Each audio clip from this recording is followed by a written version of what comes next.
Galera, um comunicado rapidinho aqui, vai durar 20 segundos. Só queria falar se vocês têm vontade de se juntar à minha comunidade privada da Dieta Carnívora, onde todo mundo tem o mesmo objetivo, todo mundo tem a vontade de aprender. Dúvidas são tiradas lá e você está dentro de uma comunidade bem exclusiva. Clique aqui no link da descrição. Estou fazendo uma promoção de tempo limitado que se você entrar na minha comunidade privada hoje, você ganha 2 e-books pelo preço de um. Em cima disso, let's go! Bom dia, senhoras e senhores. Hoje vamos conversar com Gabriel Rosa, psicoterapeuta funcional integrativo e bacharelal em psicologia, com foco na relação entre o metabolismo e a saúde mental.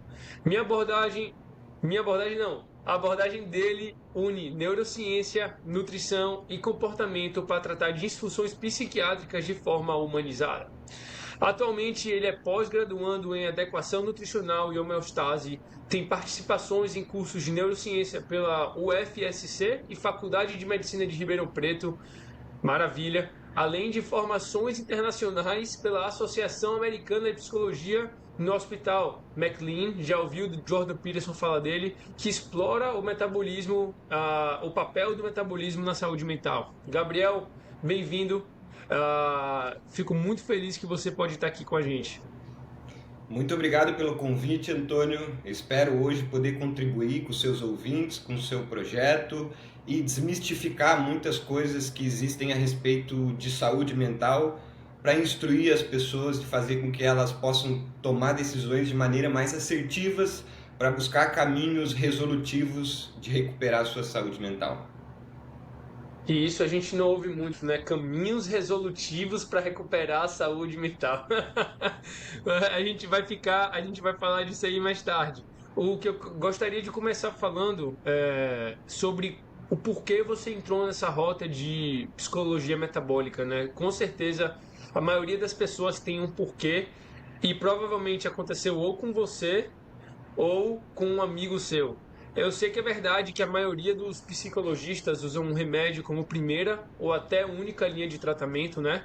Eu até conversei com a Dr. Ed nessa semana passada, ela é psiquiatra de Harvard, para quem não conhece, e ela falou que sim, o remédio às vezes tem seu lugar no tratamento, mas tratar o metabolismo é essencial ao mesmo tempo.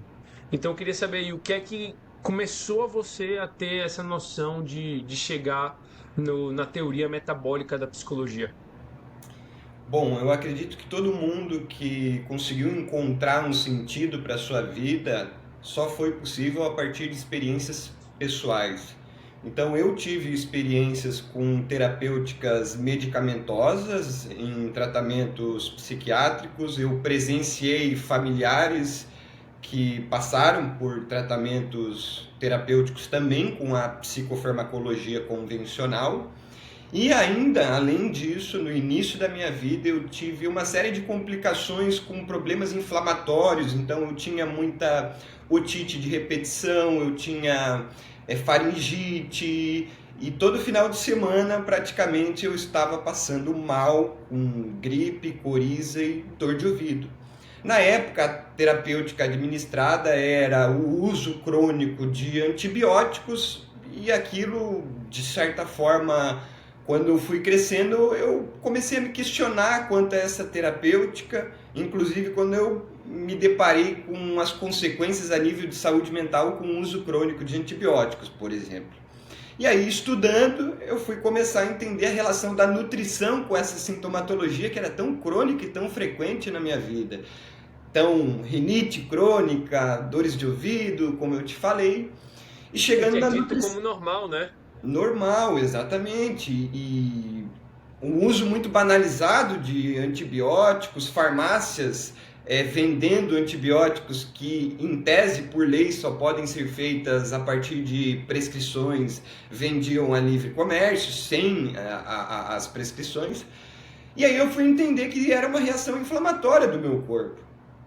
E aí eu levantei os pontos de vista, bom, mas o que está inflamando o meu organismo?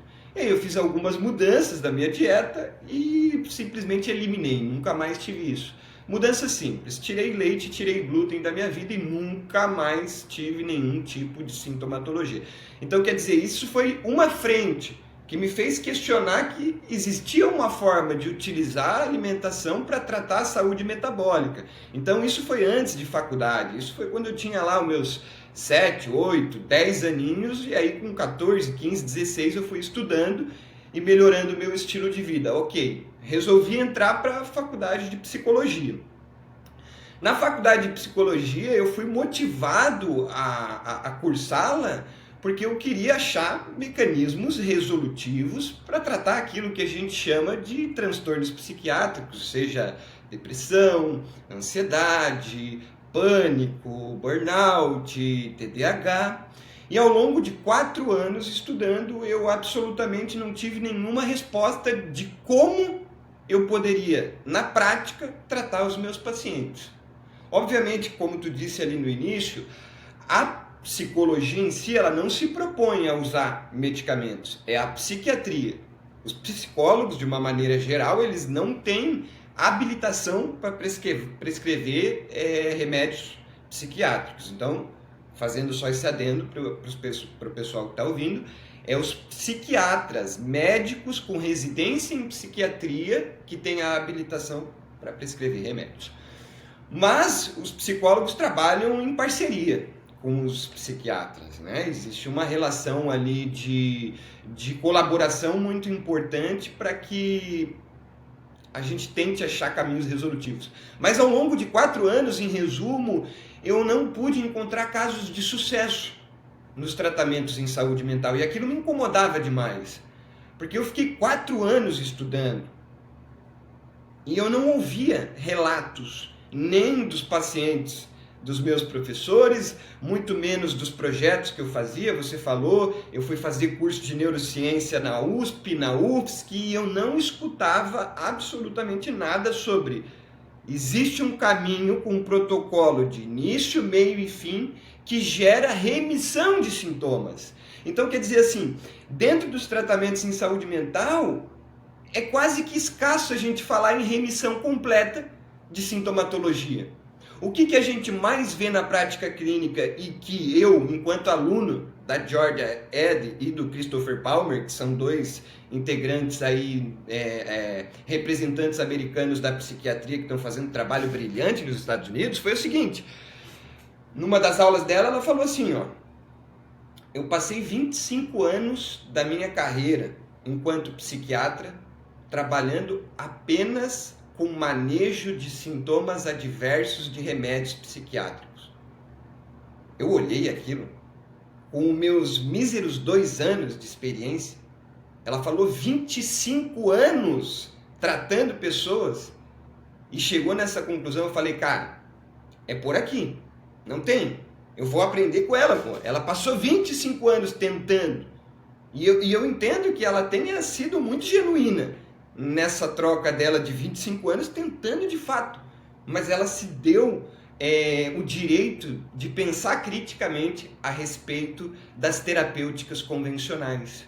E eu também, hoje, levanto uma bandeira e um posicionamento de que a gente pode fazer muito mais pelos nossos pacientes, muito além do tratamento convencional, que se baseia única e exclusivamente em 5 classes de remédio: antidepressivos, psicoestimulantes, estabilizadores de humor e anticonvulsivantes, e aí aqui os benzodiazepínicos. A gente tem essas 5 classes. Essas são as ferramentas de tratamento convencionais em saúde mental hoje.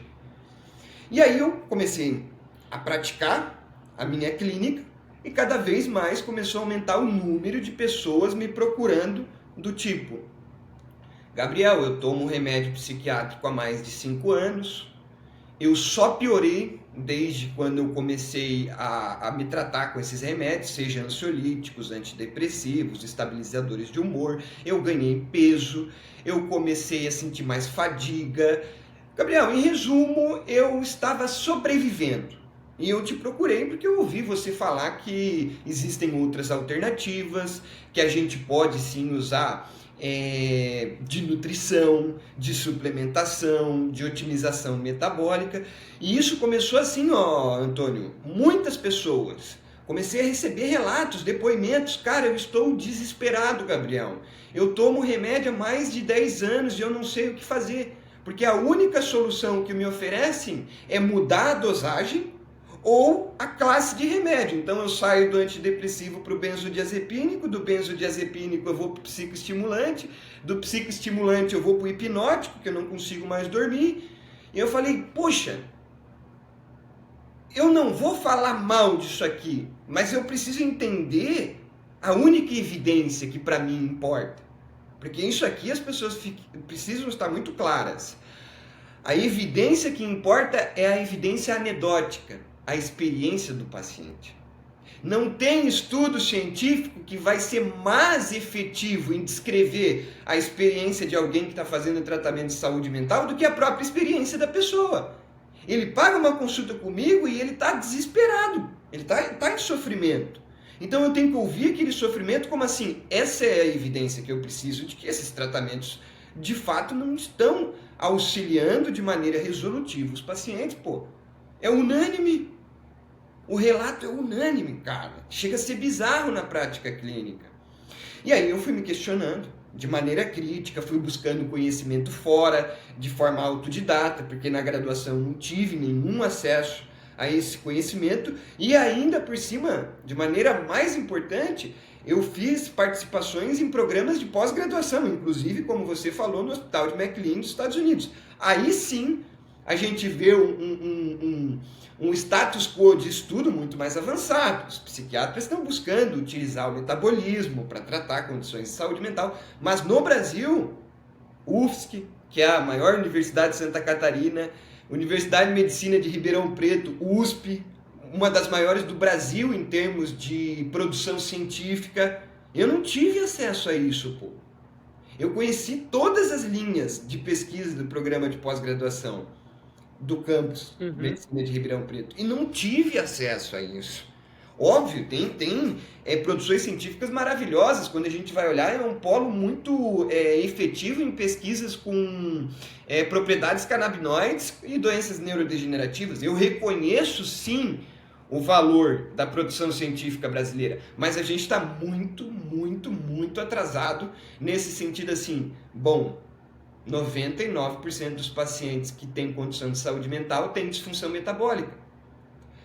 A partir do momento que eu comecei a pedir exames de sangue, e isso foi no primeiro ano de formado, eu comecei a ver, pô, não tem ninguém com uma glicemia estável? Todo mundo vem com insulina alta. Resistente à insulina. Todo mundo vem com insulina alta, triglicérides alto, homocisteína alto. Aí você começa a ver o padrão, né? Um padrão. Todo mundo vem com o quê? Colesterol total baixo, HDL ridiculamente baixo, LDL triglicérides alto. Ou seja... E se você pedisse a partícula do colesterol LDL também, provavelmente havia um pequeno e denso, correto? Pequeno e denso, que é o que está associado ali com aos riscos cardiovasculares. Doenças metabólicas. Sim, Exato. sim. Então, quer dizer assim, o que é a síndrome metabólica que todo mundo fala? Existe um conceito aqui. Síndrome é o conjunto de condições que caracterizam aquela sintomatologia do paciente.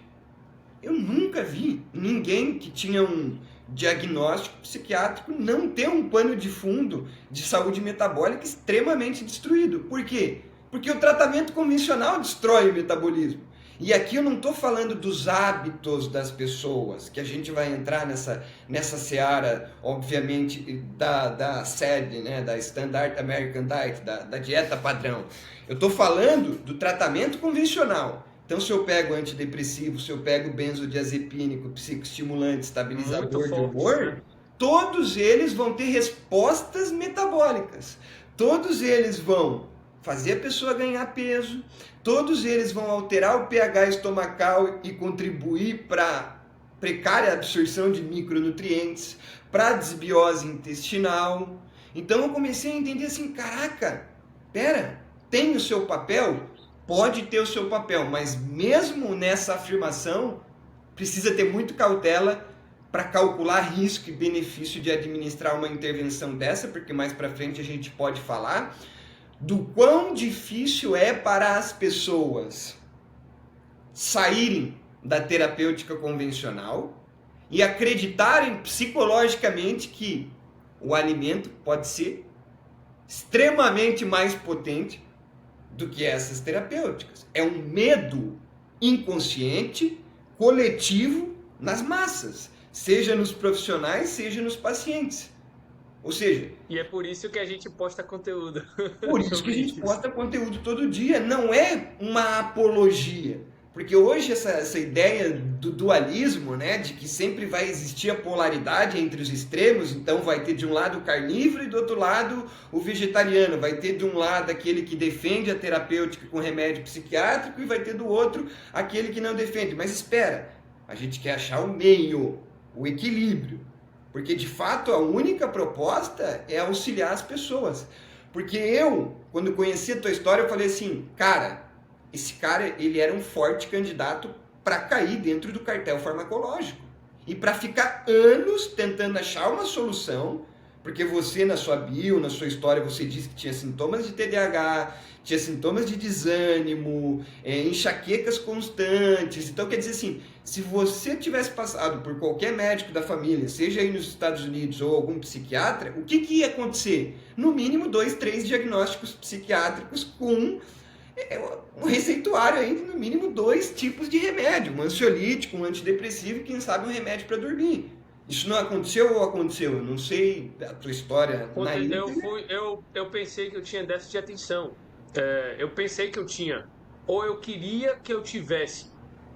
Eu não sei, não, sabe? Eu não sei explicar muito bem, porque eu queria alguma coisa para melhorar a minha atenção de algum jeito. E aí eu fui no psiquiatra e aí eu falei, não, velho, é o seguinte, eu não sei o que está acontecendo comigo, tem alguma coisa de errado, etc. E aí, no final das contas, depois de, eu acho que uma ou duas visitas, eu acho que foi até uma, eu fui diagnosticado, ou não diagnosticado, mas eu fui receitado o Venvance, né? E aí eu comecei a tomar o Venvance, mas é como você falou, às vezes começa com 30 miligramas, depois o 30 miligramas não faz mais efeito, aí passa para 50 miligramas, aí passa para 70 miligramas. Aí quando eu fui ler ali qual era o máximo de miligramas que eu podia tomar do Venvance, o que 30, que é o mínimo, já é alto pra caramba, diga-se de passagem, já é forte pra caramba. Eu vi lá que acima de 70 começa a ter riscos na maioria das pessoas. Aí eu falei, caramba, eu já tô aqui nos 70, os 70 já não tava fazendo tanto efeito como eu queria que fizesse em mim, porque no começo você sempre sente tudo mais forte. Se eu continuar nessa rota aí, eu vou ter que tomar daqui a pouco 100 miligramas de Vivance e vai ir aumentando. Tipo, isso não é doable no longo prazo. Isso eu não consigo, eu não vou Não é conseguir ficar fazendo no sustentável, né? longo prazo. Então, alguma coisa tem que mudar, né? Eu não vou conseguir ficar tomando isso pro resto da minha vida. Eu nunca fui de tomar muito remédio assim, entendeu? Mesmo eu tendo as dores de cabeça, mesmo tudo. Mas eu fiquei sem opção, porque eu não sabia mais por que eu estava me sentindo assim. Aí eu comecei a fazer essas perguntas. Por que eu estava me sentindo assim? E por que isso talvez estava acontecendo com o meu cérebro, etc. Mas foi um vídeo de um cara no YouTube que me fez mudar essa percepção para ver que talvez a comida estava afetando. E essa é a razão que eu continuo postando hoje em dia. Parabéns, cara. Parabéns mais uma vez pelo trabalho. E eu vejo que o grande diferencial de você e daquele paciente que, se estivesse no mesmo perfil que você, continuaria tentando achar uma solução nos tratamentos convencionais, é justamente essa inconformação. Tu sentiu uma angústia porque tu percebeu que não havia lógica nesse tipo de tratamento. E obviamente tu tinha algum grau de instrução, né, cara? Pô, tu é engenheiro, tu teve uma educação que obviamente te fez ter um senso crítico muito mais aguçado do que a maior parte da população brasileira, por exemplo, que não questiona esse tipo de terapêutica e o pior, continua depositando esperanças. E aí a gente vê que é extremamente raro casos de sucesso nos tratamentos em saúde mental como você. Você é um caso, eu sou um caso, também passei pela psiquiatria com antidepressivos, consegui ter esse senso crítico.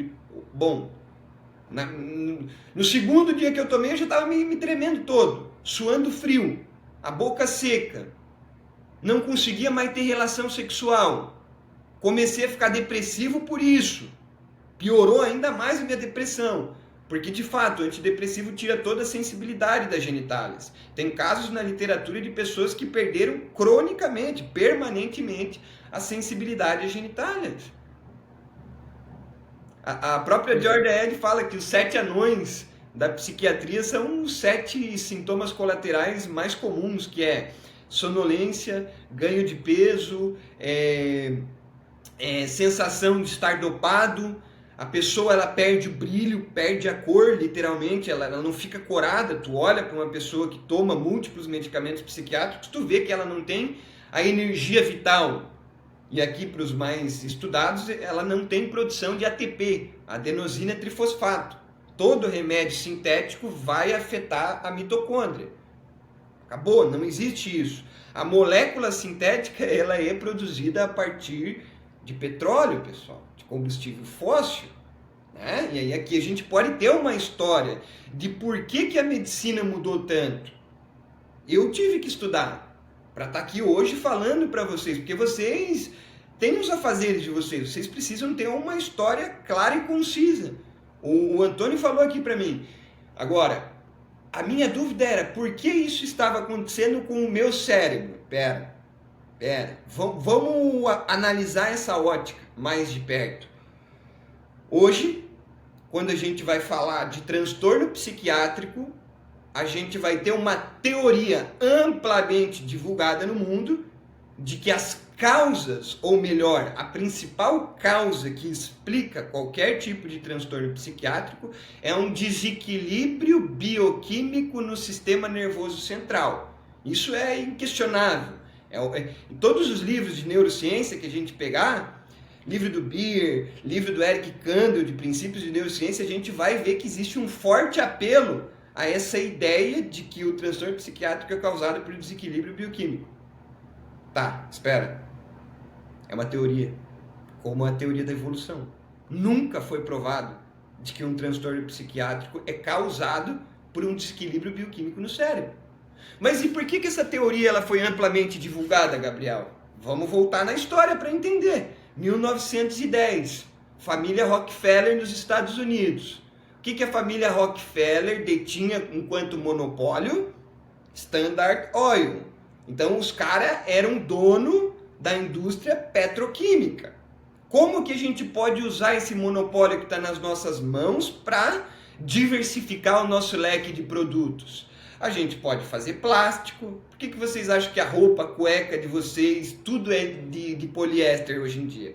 Por que vocês acham que existe esse apelo aos remédios sintéticos em substituição às terapêuticas naturais como fitoterapia, homeopatia e a medicina de vovó?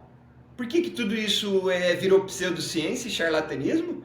Isso não virou pseudociência e charlatanismo agora, no século XXI. Isso já virou lá em 1910, quando Rockefeller, junto com a instituição Dale Carnegie, criou uma coisa chamada Relatório Flexner. O que é o Relatório Flexner? O Relatório Flexner foi quando a família Rockefeller ela começou a limitar o uso de recursos monetários por parte das faculdades de medicina, e todas as faculdades de medicina ficaram proibidas de usar ervas naturais, fitoterapia, terapêutica nutricional, homeopatia, e todas elas foram obrigadas a utilizar remédios sintéticos. Por quê? Porque ele precisava dar um fim para aquele monopólio da indústria petroquímica. Então ele incentivou e financiou uma série de indústrias farmacêuticas para mimetizar moléculas que existiam na natureza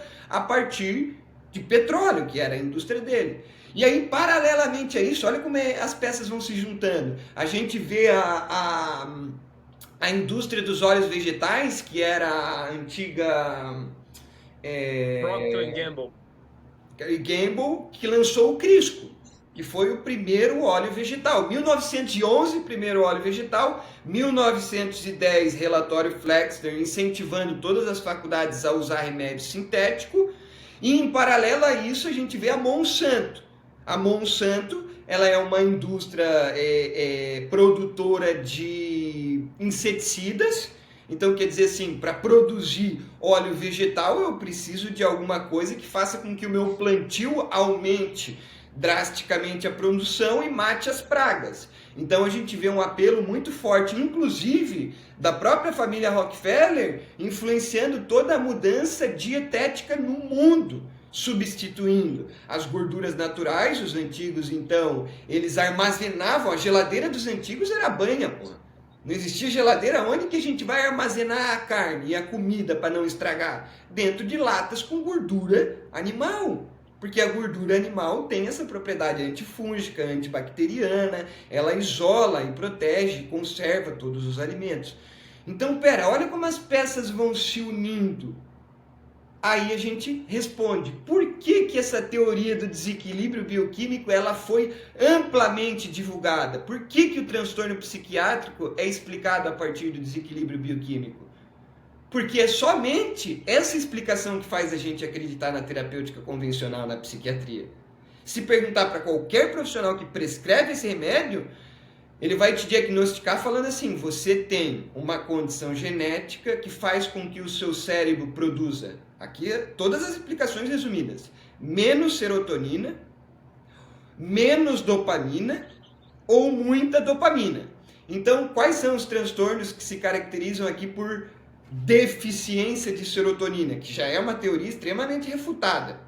Saiu, inclusive, estudos na Lancet falando, cara, a gente acreditou numa teoria de que a depressão é causada por deficiência de serotonina, mas isso não se comprova na prática.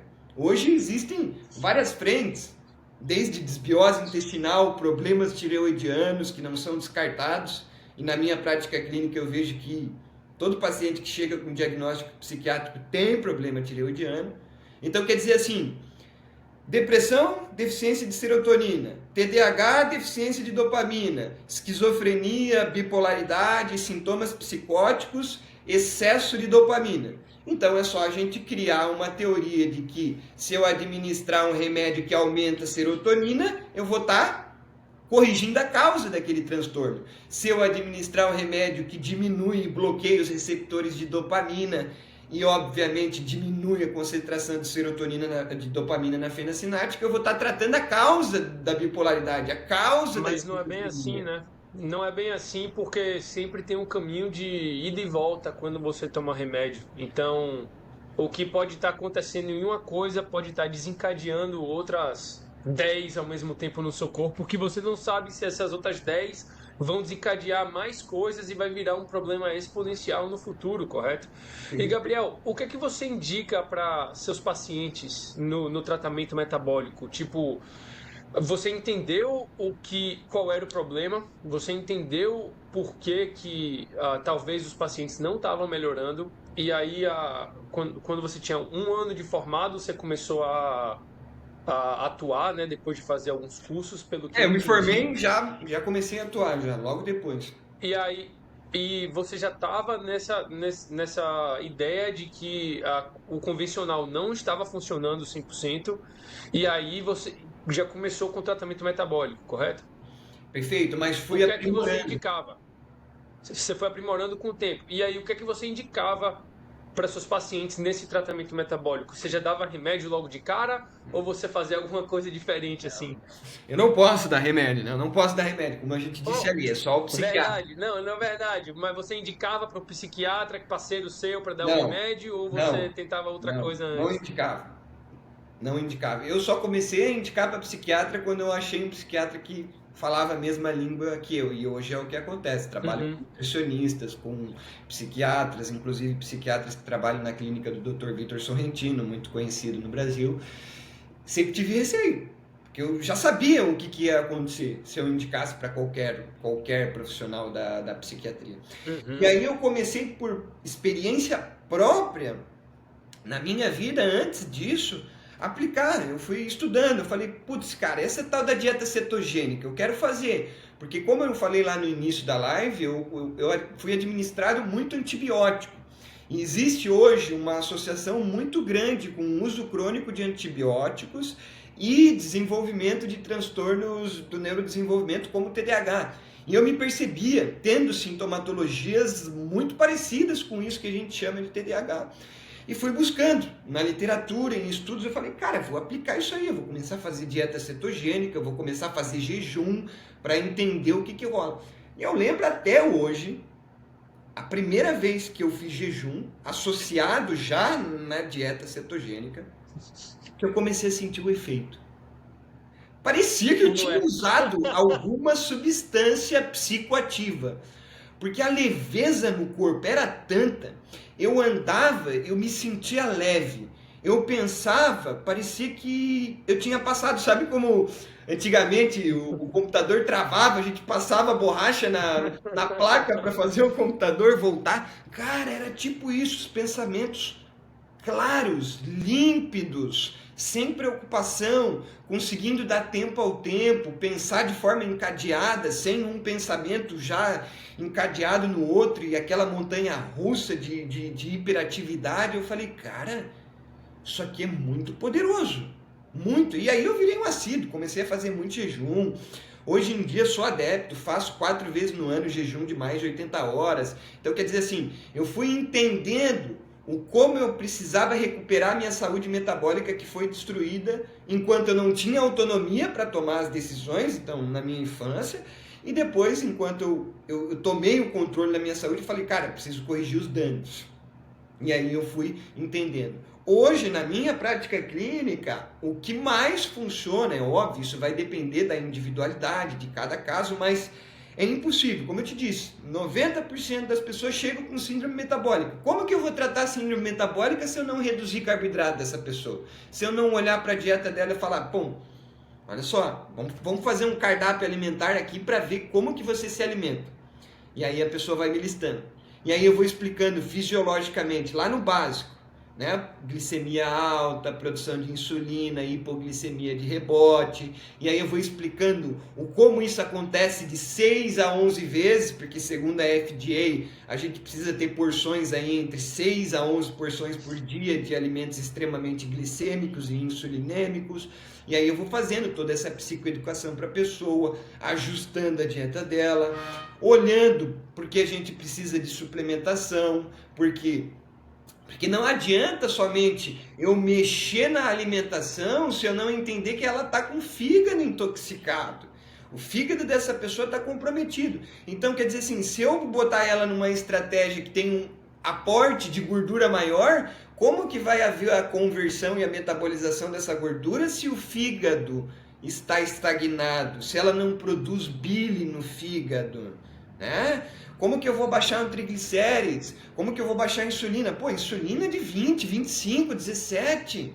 Entendeu? É batata na prática clínica. Então a gente lança a mão. Qual é a média da insulina para todo mundo que não sabe? Uma insulina normal de uma A pessoa insulina que não tem normal, para resistência. mim, otimizada é abaixo de 5. E você estava vendo paciente com 20, e você vê paciente com 20 assim, toda hora. o comum é 9 para cima. Comum, 9 para cima. E as pessoas, às vezes, elas não conseguem compreender quando a gente olha o exame e explica para a pessoa fisiologicamente. Cara, aumenta o risco de todas as condições psiquiátricas. Porque aqui a gente começa a explicar qual que é a relação entre o metabolismo energético periférico e o metabolismo energético no sistema nervoso central. Ontem mesmo eu recebi uma pergunta. Às vezes a gente recebe umas perguntas assim que fica até meio... A pessoa não estuda, não faz nada, mas ela escuta uma opinião de outro, aí ela vem lá no teu direct e fala assim, um cientista, eu ouvi falar um cientista dizer que para a glicose passar para dentro do cérebro, ou seja, para ela passar a barreira hematocefálica, ela não precisa de insulina. E aí ele me viu falar que de fato existe uma é como se o cérebro ele ficasse ineficiente na sua capacidade de produzir energia. Mas não porque ele não tem glicose, porque o receptor GLUT1 é o receptor que tem na barreira hematocefálica. E o receptor GLUT1 ele é insulino independente. Então, de fato, a glicose ela vai continuar passando para dentro do cérebro. Vai ter glicose. Só que, quando a gente vai olhar o mecanismo biológico e bioquímico que produz ATP no neurônio é o famoso ciclo de Krebs, o ciclo que aterroriza qualquer estudante de nutrição e de medicina, para decorar todas as etapas e tal. Mas para a glicose ser utilizada de maneira eficiente, ela precisa da insulina. Só que o que acontece quando a pessoa tem insulina alta no corpo e resistência à insulina? O cérebro fica resistente à ação da insulina e, por consequência, ele não consegue usar de maneira eficiente a glicose.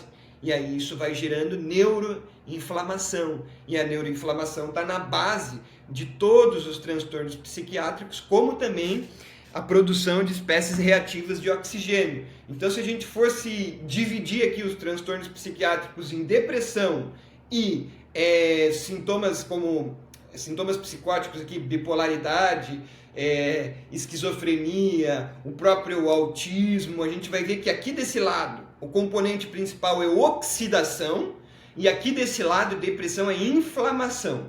Existe uma diferença entre as duas coisas. A depressão é muito causada por inflamação. Basta ver o que acontece quando a gente pega um resfriado. Todo mundo experimenta humor deprimido quando pega um resfriado. Por quê? Diminui o apetite, fica mais sonolento, não quer sair de casa, fica mais recluso, não tem tanto esse ímpeto por socializar. Sim, se você fosse num psiquiatra, ele iria te diagnosticar com depressão. Mas não é depressão, é um estado inflamatório metabólico que, através das vias que se comunicam com o cérebro, afeta a capacidade de produção de energia, principalmente o sistema imunológico no cérebro. Isso aqui é muito complicado, muito. Principalmente no que a gente vai falar de síndrome pós-Covid. Síndrome pós-Covid aflorou e intensificou todos os transtornos psiquiátricos. Por quê? Porque existe uma célula no nosso cérebro que se chama micróglia. São três, para explicar de maneira bem pedagógica para vocês. Os neurônios, que são as células que têm maior distribuição no sistema nervoso central, os astrócitos e a micróglia. Até pouco tempo atrás a gente achava que a única coisa que prestava para a nossa saúde eram os neurônios. A gente descartava a ação da micróglia e dos astrócitos. A gente achava que era Micróglia é a barreira dos neurônios, correto? Não, a micróglia... Ou é o que fica abaixo assim, ou porque eu não sei muito bem o nome. Você sabe o nome em inglês? Não vou saber parecido? o nome em inglês, cara. Mas a micróglia, ela faz parte do sistema imunológico dentro do cérebro. Essa é a ação da micróglia. A ação dos astrócitos é nutrir os neurônios. Então, quem é que faz, por exemplo, corpos cetônicos chegar dentro dos neurônios para produzir ATP? Quem é que faz a glicose chegar dentro dos neurônios? Os astrócitos. Então, existe essa divisão. O neurônio, ele só sabe trabalhar, mas ele precisa da ação colaborativa dessas outras duas células para se defender de agentes estressores e para se nutrir, para se alimentar, que é os astrócitos. A micróglia, ela é tipo uma mãe, falando de maneira pedagógica. A mãe, quando o filho está fazendo besteira, ela tem paciência. Não, tá bom, meu filho, tá bom, tá bom. Ela chega num tal momento, acabou. Ela vai explodir, ela vai se estressar, vai chamar o filho pelo nome inteiro. É exatamente o que acontece com a micróglia. A micróglia, ela tem dois estados, M1 e M2. M1 é quando ela está assim... Eu sei que tem estressores aqui, eu percebi que tem aumento de estresse oxidativo, eu percebi que existe inflamação, mas eu estou dando conta.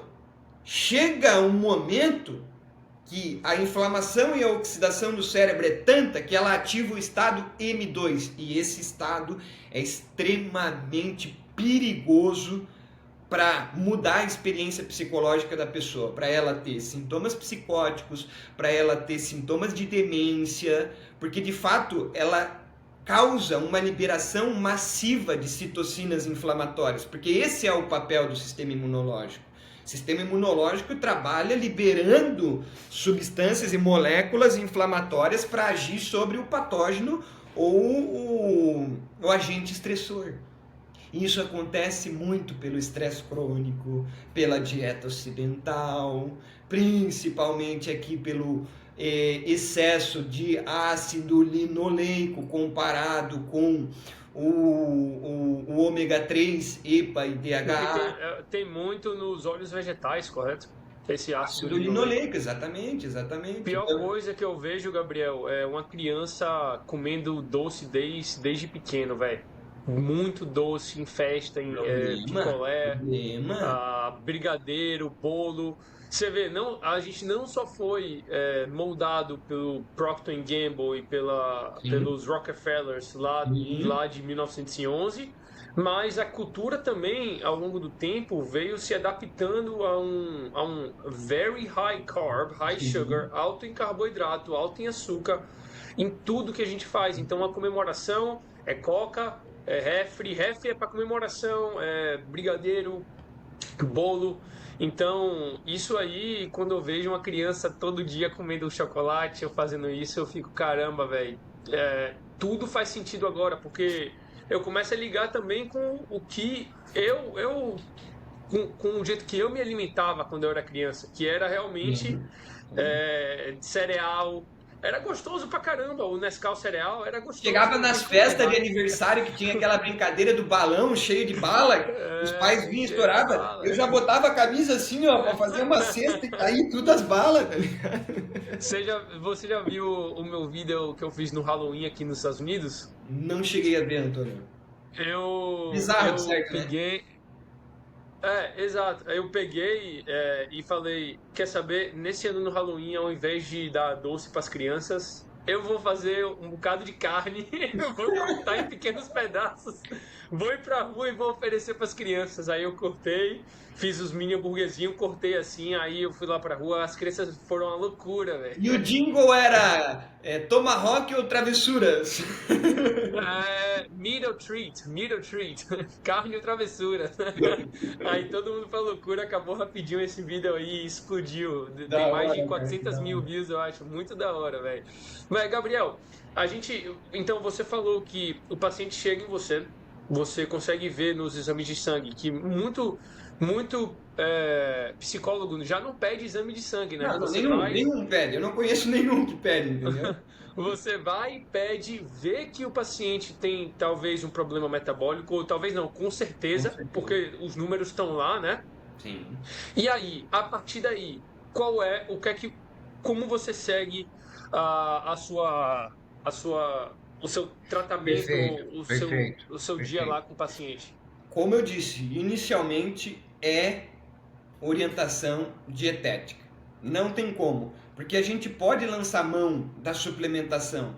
Só que a suplementação ela tem um simbolismo por trás que tem que ser levado com muita cautela, porque os pacientes hoje eles chegam em consultório procurando a pílula mágica, a bala de prata. E eu digo assim, comigo não vai funcionar assim.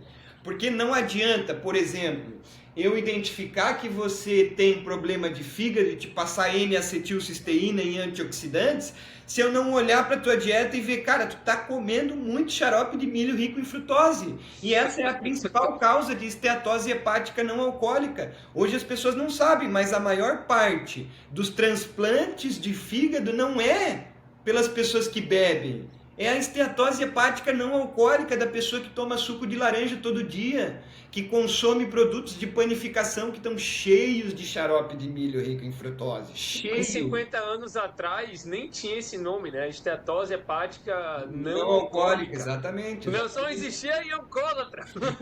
Até os óleos Então, vegetais entrarem na cena. perfeito. Então, para começar isso, eu falo, cara, a gente precisa corrigir a tua dieta, porque a dieta ela vai ser a matéria-prima para que a gente tenha, por exemplo, uma boa disponibilidade de micronutrientes, porque a suplementação vem como isso, como um aporte de melhorar os micronutrientes dessa pessoa para otimizar a função tireoidiana, para otimizar a função do fígado, para otimizar a função das adrenais, para otimizar o intestino. Mas não tem nada mais potente, e aqui quando eu falo potente é assim: imaginem uma ferramenta ou uma flecha que se eu atirasse num alvo, ela se espalhasse para vários alvos. Isso é, por exemplo, o poder da alimentação na saúde terapêutica.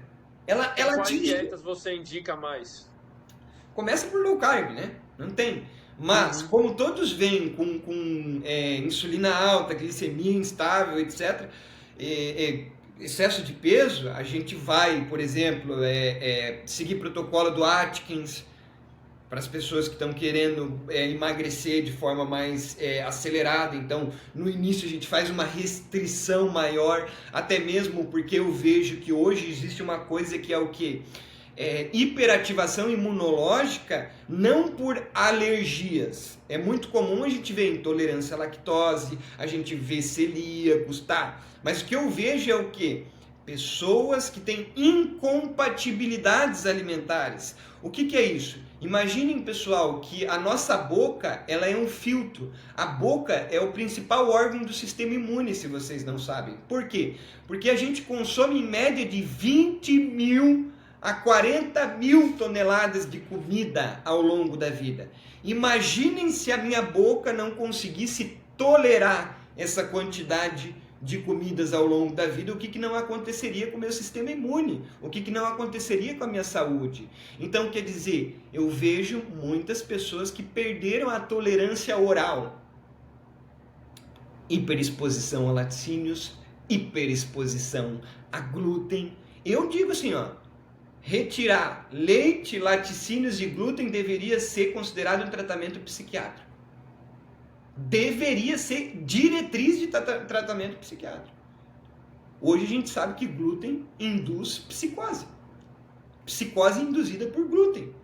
Por quê? Porque o glúten vai fazer um mimetismo molecular, vai hiperativar o sistema imunológico vai atingir a micróglia passa para o estágio M2, banha o cérebro de citocinas inflamatórias e, de acordo com ela, o mais fraco da pessoa, se ela tem uma tendência genética de família, ela vai desenvolver um surto psicótico. Outra coisa, deficiência severa de vitamina B12 causa psicose, é diagnosticado como Alzheimer.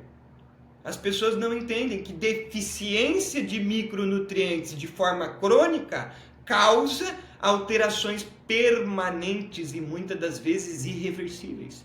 Porque o cérebro Por isso que os veganos estão tudo doido, né? Os veganos e vegetarianos estão tudo ficando doidos. E aqui não é uma apologia contra, mas é entender assim, do que o cérebro é composto? 25% de colesterol, 2/3 de gordura, micronutrientes, e ele utiliza dois combustíveis como energia, glicose e corpos cetônicos. Na minha prática clínica, eu oriento todo paciente a utilizar corpos cetônicos e ter uma flexibilidade metabólica. Ou seja, a gente faz ciclos.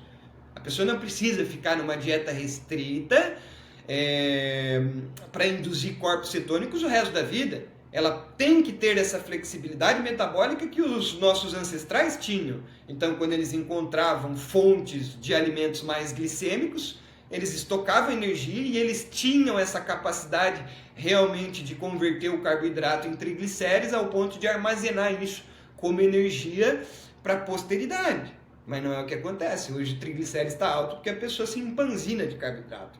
Então a gente vai fazer essa limpa de dieta, olhar as incompatibilidades alimentares, tirar o que está causando problemas de hiperativação imunológica.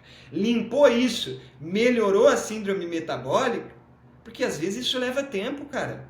Mulheres com síndrome do ovário policístico devido à resistência insulínica e predominância estrogênica. Carnívora cura isso. Problemas de Hashimoto, muito comum, tireoidite de Hashimoto. Carnívora cura, pô. Carnívora tem todos os oligoelementos que fazem a tireoide funcionar. Selênio, zinco, cobre, tem tudo lá. Iodo, tudo em altíssima biodisponibilidade num pedação de carne. Então quer dizer assim, não é apologia à carne, pessoal. Não é. Se fosse outro alimento que tivesse a mesma repercussão metabólica, eu ia lá e eu ia incentivar o uso desse alimento, pô. Porque é a medicina do alimento que a gente está preocupado. A gente não está preocupado em dizer assim, eu gosto disso aqui. É claro que é muito bom, porra, um pedação de contrafilé suculento para eu comer. Eu tenho uma tendência pessoal a gostar disso. Mas eu aprendi a gostar por conta da medicina do alimento. Eu odiava fígado, eu odiava vísceras, mas o nosso cérebro tem uma capacidade de modular sistemas dopaminérgicos, inclusive sistemas gustativos, de acordo com o substrato de conhecimento que tu tem das coisas. Então quer dizer assim, quanto mais tu conheces sobre os alimentos, mais gostosos eles vão ficar. Então por isso que o alimento ultraprocessado hoje cai na minha boca, eu não consigo engolir. Por quê? Porque o conhecimento que eu obtive ao longo do tempo é tão grande que modulou todos os sistemas sensoriais, ao ponto de eu gostar de fígado. Hoje o meu corpo pede fígado. Quando eu estou 2 semanas sem comer fígado, meu corpo pede um fígado com bastante manteiga. Um ribeye com bastante gordura. Ribeye, mas o liver aqui é o king, né, cara? Liver Não, king. o fígado é muito empacotado de nutrientes, velho. Perfeito. E aí aqui é importante para as pessoas, porque quando a gente fala de saúde mental, a gente está falando de saúde cerebral. E aqui a gente está desmistificando. O seu cérebro não é defeituoso. Você não tem um diagnóstico psiquiátrico porque você recebeu do Criador um cérebro defeituoso. Você tem um metabolismo periférico doente que afeta o metabolismo do sistema nervoso central e isso sim gera um desequilíbrio bioquímico.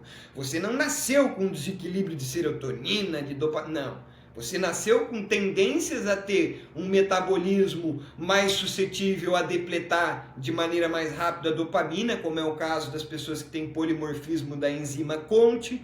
Então, a gente vai estabelecendo essas associações e vai entendendo. O cérebro é feito de micronutrientes, de colesterol, 25% de todo o colesterol circulante está no cérebro. O cérebro produz o próprio colesterol. O colesterol circulante não é o colesterol do cérebro, porque o cérebro produz o próprio colesterol. O Criador faria uma sacanagem cósmica. Vamos De cortar. fazer o colesterol ser produzido no cérebro uma coisa ruim para a saúde, um vilão. Não. E hoje é isso que eu vejo como a pessoa chega com fadiga, com apatia, com sintomas de humor deprimido, eu vou lá olhar o perfil lipídico dela, colesterol total, HDL, aspartame, tá tudo baixo.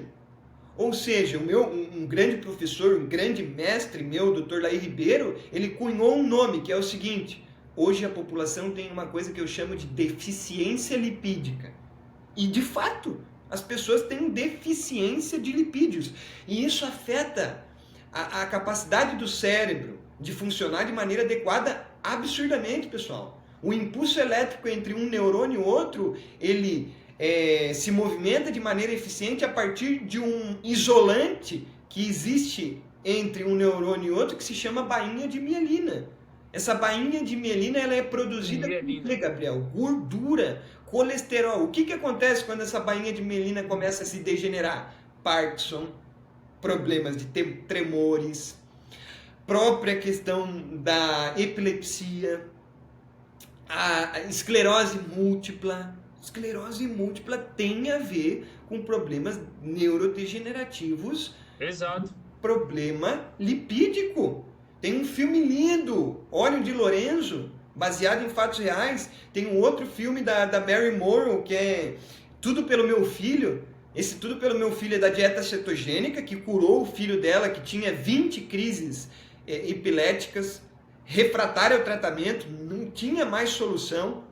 Vamos lá administrar a dieta que foi criada para corrigir o desequilíbrio bioquímico de epilepsia. Então quer dizer assim, olha que louco isso, Antônio. Isso quando eu parei para perceber, eu falei, cara, de fato isso aqui é o carro-chefe.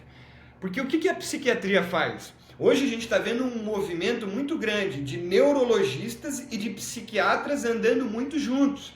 Então, quer dizer, tem o Dr. Pedro Neuro, um neurologista da clínica do Dr. Vic Sorrentino, muito reconhecido a nível brasileiro. A gente vê neurologistas falando de questões psiquiátricas, de alimentação. Então, quer dizer, está tendo um afunilamento de profissionais que estão olhando para a saúde cerebral. Tá.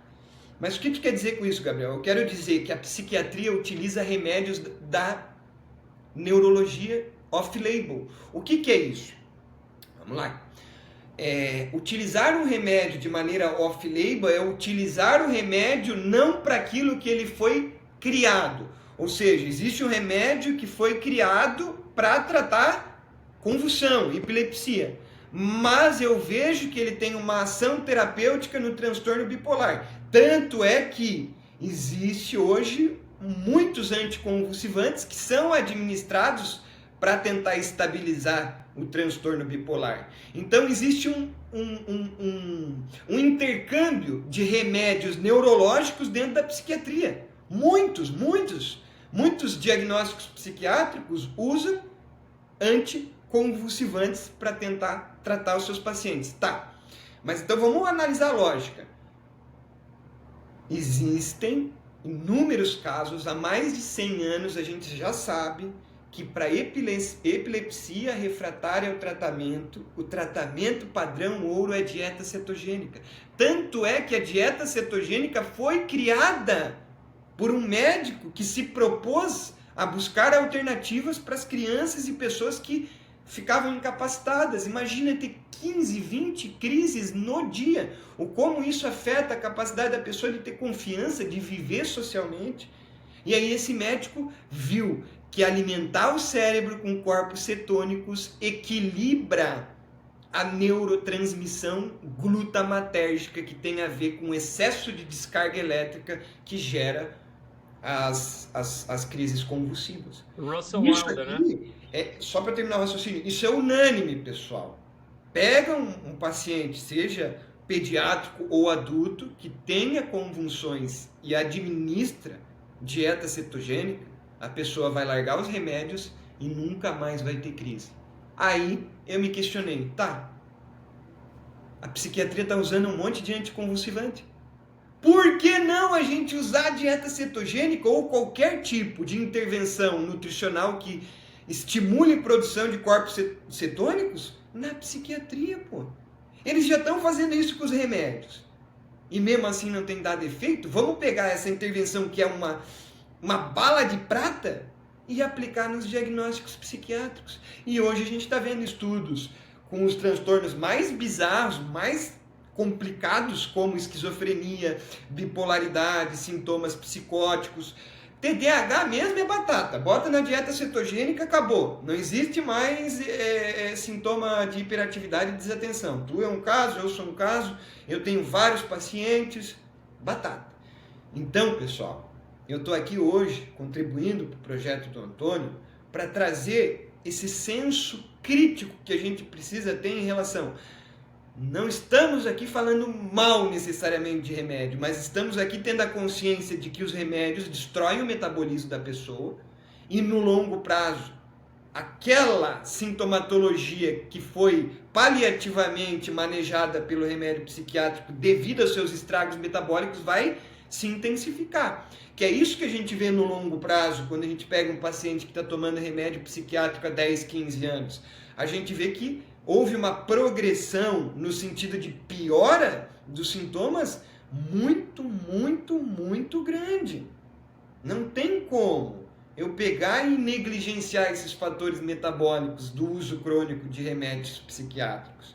Então, eu não estou descartando essa possibilidade, mas eu estou falando, a gente pode fazer muito mais. E aí começa com uma revolução cultural, com o Antônio indo lá, tentando fazer um movimento que é extremamente cultural nos Estados Unidos, o Halloween, e numa brincadeira tentando incentivar o consumo de carne, a gente aqui fazendo essa live para falar, bom, a gente precisa corrigir essa dieta padrão americana ocidental, que isso aí está destruindo a saúde cerebral e metabólica, a gente precisa ser linhas de frente, porque de fato não é a ausência de conhecimento o problema da ineficácia dos tratamentos, é a ausência de movimentos culturais.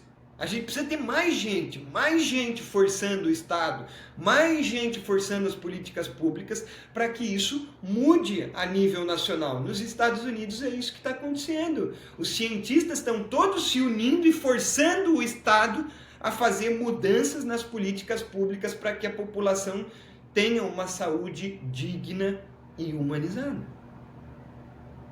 Feito, velho. Colocação perfeita, Gabriel.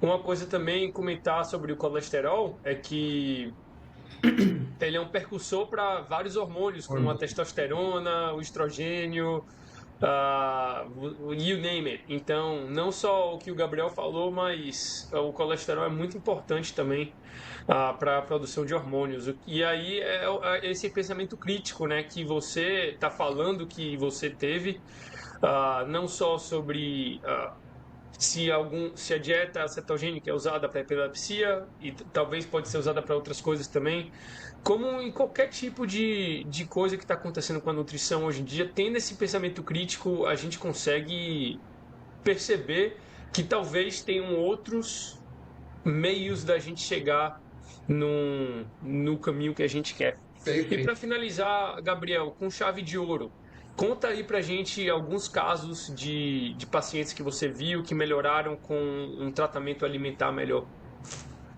Cara, eu tenho muitos casos de pacientes com TDAH que realmente chegaram assim depois do tratamento e me falaram, cara, realmente por um momento eu acreditei que existia esse diagnóstico, mas a partir do tratamento que foi proposto e dos efeitos que eu pude sentir, eu vi que de fato eu mesmo questiono esse diagnóstico de TDAH.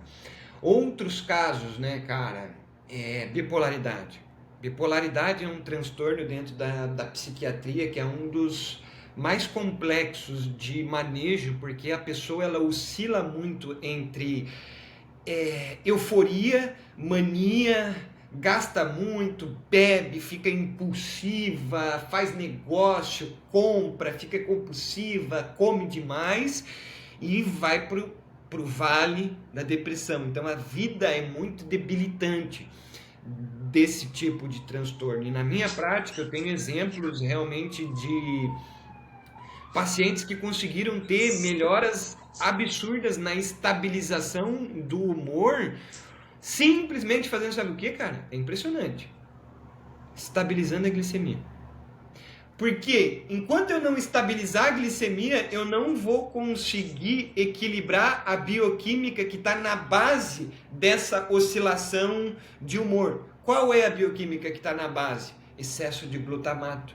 Porque excesso de glutamato vem junto com excesso de dopamina. Sempre que eu tenho uma liberação de glutamato no cérebro, eu vou ter concomitantemente aumento de dopamina. E é justamente esses dois balanços aqui, excesso de glutamato e excesso de dopamina, que leva o paciente lá para a mania. E aí, obviamente, como um mecanismo de compensação, o cérebro, depois dessa descarga de muita dopamina, muita ativação, ele vai entrar num vale de hipoativação. E aí vai mudar o metabolismo glicolítico, vai produzir menos ATP, a pessoa vai entrar em depressão. Então, assim, casos maravilhosos, como por exemplo, tem a instituição aí dos Estados Unidos, Metabolic Mind, e eles têm um filho que conseguiu entrar em remissão de bipolaridade, e eles têm essa instituição no YouTube, o canal deles eu também super indico, porque eles tiveram uma luta com o filho deles para retirar todos os remédios, porque é absurda a carga de remédios que é administrada por um bipolar. É desde o anticonvulsivante até o estabilizador de humor, e aí depois do estabilizador de humor precisa de hipnótico, ansiolítico, pela própria oscilação e sintomatologia dos sintomas da bipolaridade. Atualmente estou tendo um caso de diagnóstico de esquizofrenia, que a gente está fazendo a base inicial, mas aqui é um caso mais complexo, porque a própria consciência sobre a condição da pessoa vai determinar se ela vai conseguir engajar na tua intervenção ou não. Então, quer dizer assim, pessoa que tem uma condição dessa, com aumento de sintomas psicóticos, quebra de realidade, delírio de persecutório, ela tem uma dificuldade de estabelecer vínculo com o profissional. Então a gente está nessa base inicial conscientizando a pessoa para daí entrar efetivamente com os tratamentos metabólicos. Ansiedade, ansiedade Vai tem embora. casos assim de a pessoa perceber melhor em 7 dias. Ela muda toda a configuração nutricional, sem passar nenhum tipo de suplemento, mais nada. Só diminuindo a proporção de carboidrato diário, semanal e mensal, ela percebe melhoras e efeitos em 7 dias. Que remédio faz isso? Eu não conheço nenhum Impulsividade também? benzodiazepínico. Oi? Impulsividade também? Impulsividade também, perfeito. Impulsividade tem a ver com glutamato, pô. Se eu melhoro o balanço GABA-glutamato, então quer dizer, glutamato é o acelerador, ativa o cérebro. O GABA é o freio. Então esse equilíbrio aqui, ele tem que estar muito sinérgico para que eu consiga ser uma pessoa que não fica interrompendo os outros na hora de estar falando com alguém numa conversa pública, que eu não saio comprando tudo que eu vejo no mercado, comprando roupa, se endividando. Então, como eu corrijo isso aqui? Primeira coisa, tornando a glicemia estável. Segunda coisa, alimenta um pouquinho o teu cérebro com corpos cetônicos. E aí tu vai ver sumir. Não vai ter mais impulsividade. Tu vai, na verdade, ficar impulsivo por ler 3 livros por mês. Vai ficar impulsivo para estudar. Tu vai ver que tu consegue memorizar as coisas, aprender. Senta e consegue ficar sentadinho estudando. Vai mudar a vida. Change Your Diet, Change Your Mind, né? O livro da nossa queridíssima professora Georgia Ed. E depressão também, né, cara? A gente muda a dieta, a gente diminui parâmetros inflamatórios, melhora a produção de ATP no ciclo de Krebs. Então, quer dizer assim, não tem transtorno psiquiátrico que eu não consiga ajudar. É aquela história, o médico do futuro vai ser os nutricionistas de hoje, se os médicos não quiserem entender sobre nutrição. Acabou, né?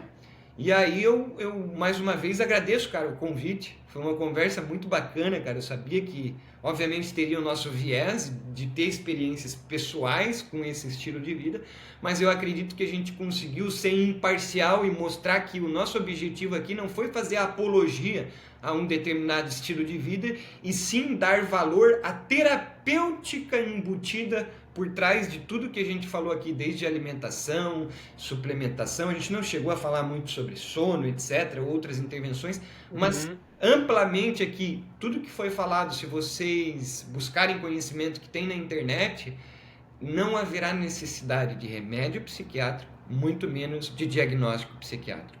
Eu deixo como orientação enquanto profissional aqui, para todos que estão me ouvindo, não procurem diagnóstico psiquiátrico. Antes de cogitar a ideia de procurar um psiquiatra, procure um coach, um conselheiro de desenvolvimento pessoal, um terapeuta, um psicólogo. Se você é religioso, busque uma comunidade religiosa, mas torne público, fale essas coisas que estão lhe angustiando. Isso por si só já vai ter um efeito terapêutico tremendo. Depois disso, de você ter essa rede de apoio, estude sobre nutrição, sobre low carb, sobre dieta cetogênica, sobre síndrome metabólica, ferramentas para corrigir síndrome metabólica, que você vai perceber que não existe essa ideia de te diagnosticar como alguém transtornado e que precisa tomar uma pílula pro resto da vida. Porque vocês estão procurando diagnóstico. O próprio Antônio veio aqui falar assim, eu não sei, parece que eu queria um diagnóstico. E sim, hoje existe um movimento social onde as pessoas elas buscam desenvolver a sua identidade pessoal a partir de um rótulo diagnóstico. Porque o senso de propósito delas, o senso de visão de mundo é tão superficial que quando ela encontra uma comunidade de pessoas que são intituladas como TDAH, como pessoas que têm depressão, pessoas que têm TAG, transtorno de ansiedade generalizada, elas entram dentro dessa comunidade e isso começa a organizar a vida delas e elas melhoram. Mas não porque elas receberam um diagnóstico, mas porque elas tiveram uma função social dentro daquele grupo de pessoas que receberam esse diagnóstico. Então não procure diagnóstico psiquiátrico, porque a única coisa que você vai receber é prescrição de remédio.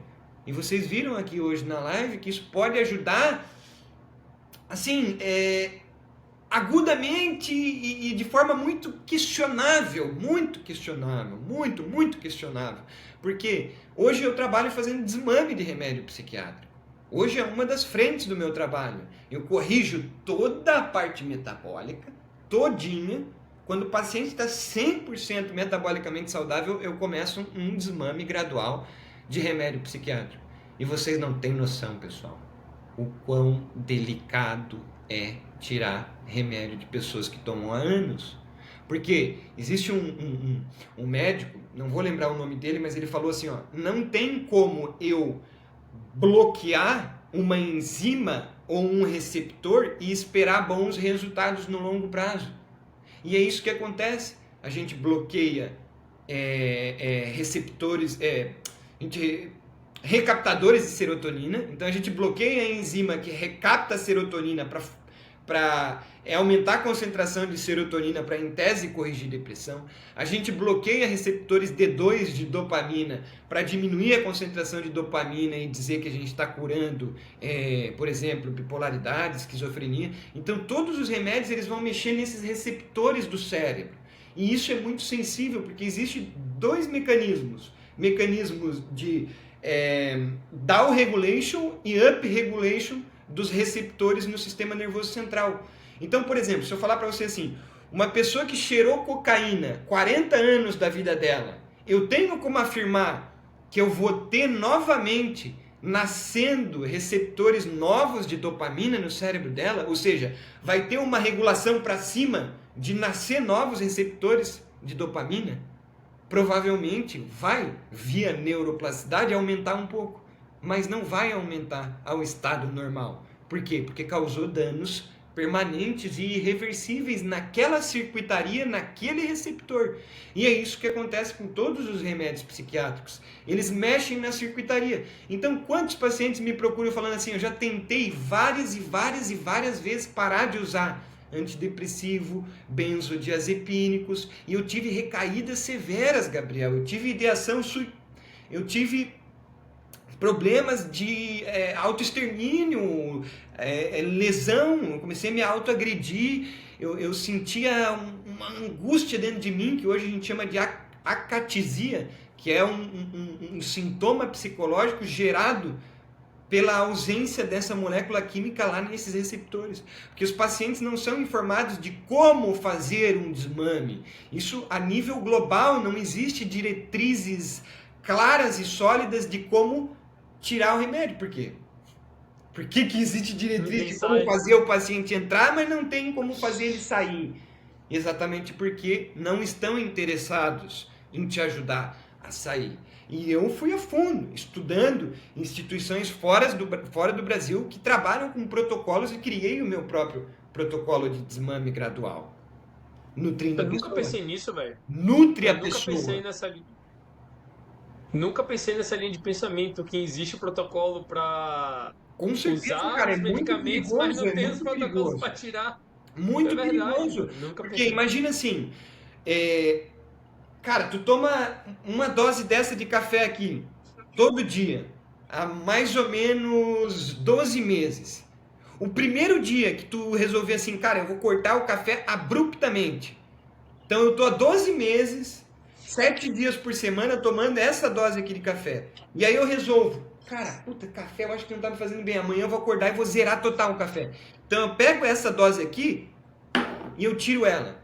O que vai acontecer? Sintomas de abstinência, pô. A pessoa vai tremelicar, dor de cabeça, muito comum ouvir a pessoa que parou de tomar café, começa a sentir uma dor de cabeça, uma enxaqueca tremenda, aumenta a ansiedade. Agora imagina com um remédio que nem a dose era controlada, era superdosagem, o que não vai acontecer? E existe uma forma específica de fazer isso, que é o quê? Uma redução hiperbólica. O que é uma redução hiperbólica? Quanto menor a dosagem, mais tempo eu preciso que essa pessoa fique administrando essa dosagem. Então, quer dizer assim, ela estava tomando 10 miligramas, tá? Está tomando 10 miligramas há 5 anos. O que eu vou fazer com essa pessoa? Eu vou diminuir pela metade? Vou diminuir para 5. Ok, essa vai ser a primeira redução. Mas depois, a redução vai diminuindo, ou seja, eu diminuo para 4,5, de 4,5 para 3,5, de 3,5 para 2,5. E eu deixo ela mais tempo conforme menor a dose. Por quê? Porque os receptores precisam compensar a diminuição da concentração daquela molécula. Porque senão vai ter sintomas de abstinência. E muitas pessoas, muitas, infelizmente, tiram a própria vida quando tentam parar de tomar remédio antipsiquiátrico. Remédio psiquiátrico. Porque os sintomas de abstinência, eles são severos, intensos. Eles modulam toda a experiência mental da pessoa, se não for feito de maneira otimizada.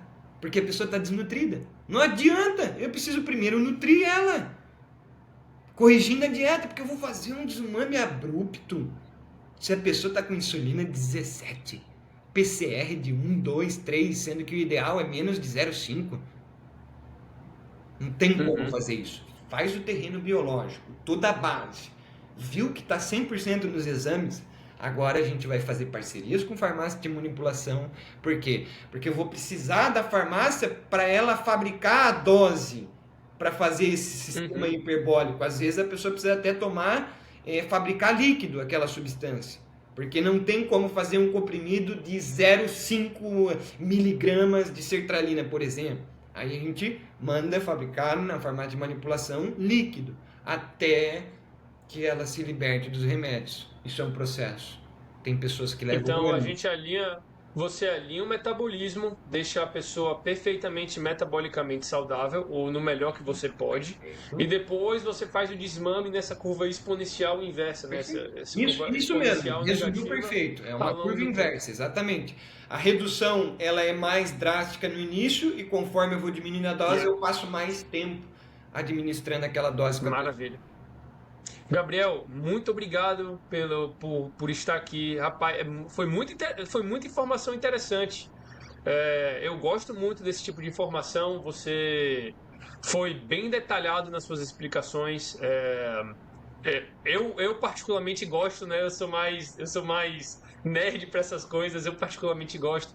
Eu tenho certeza que quem está assistindo aí vai gostar também, porque você foi bem em profundidade sobre o que estava acontecendo no cérebro, sobre seus tratamentos, sobre como você está melhorando a vida das pessoas e a sua visão, esse seu approach no tratamento metabólico. Velho, muito obrigado mesmo. Gostei demais da conversa. Até mais. Vamos marcar outra daqui a alguns meses, beleza? Com certeza. Um grande abraço, meu querido. Eu desejo muito sucesso, cara, para o teu projeto. As pessoas estão transformando as suas vidas com o que tu está fazendo, cara. Então é muito nobre, é uma honra muito grande ter essa missão de vida, porque eu acredito que se tu resolvesse parar a partir de amanhã o que tu está fazendo, provavelmente tu ia adoecer. Então isso é de fato um propósito de vida que a gente está fazendo. Obrigado mais uma vez pelo convite e vamos sim marcar aí um próximo papo, porque tem muita coisa para a gente conversar. Grande abraço. Valeu!